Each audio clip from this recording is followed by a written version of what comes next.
तो आज हम बात करेंगे कि सेक्रोफिलिस जो पेशेंट होते हैं उनके बारे में कि ऐसी कौन सी होम्योपैथिक की जो बायोकेमिक मेडिसिन है वो उनके जो ये इशू है उसको एड्रेस कर सकती है।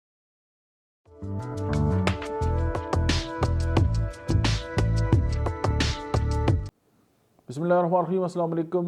मेरा नाम डॉक्टर अहमद एजाज है और हमने जो बायोकेमिक फार्मूलेशन जो स्टार्ट की हुई है उसके हम जो बहुत सारे नुस्खाजात जो हैं वो अपने दोस्तों को बता रहे हैं। तो आज हम बात करेंगे कि सेक्रोफिलिस जो पेशेंट होते हैं उनके बारे में कि ऐसी कौन सी होम्योपैथिक की जो बायोकेमिक मेडिसिन है वो उनके जो ये इशू है उसको एड्रेस कर सकती है। सेक्रोफिलिस वो लोग होते हैं जिनके जिस्म में गिल्टियाँ बनने का रुझान होता है और कहीं ना कहीं उनकी बॉडी में गिल्टी होती है।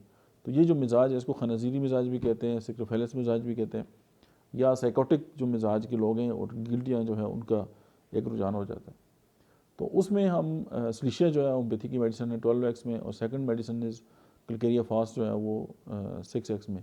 तो ये दोनों अद्वियात मिलाकर जो है वो सुबह शाम अगर आप इस्तेमाल करें तो जो एक रुझान है सेक्रोफिलिस होने का, या जिन लोगों में जो टेंडेंसी होती है ट्यूमर्स की तरफ जाने की, तो ये जो दो अद्वियात हैं ये उनकी बॉडी के अंदर ये दोनों नमकियात हैं, जब इनकी कमी पूरी होती है तो फिर ये है कि जो ट्यूमर्स हैं वो बनना, उनकी जो ग्रोथ है वो रुक जाती है या उनके अंदर ये जो टेंडेंसी है वो ख़त्म हो जाती है। और 4 टैबलेट्स जो हैं वो सुबह शाम आप इस्तेमाल करें और दुआ में याद रखें।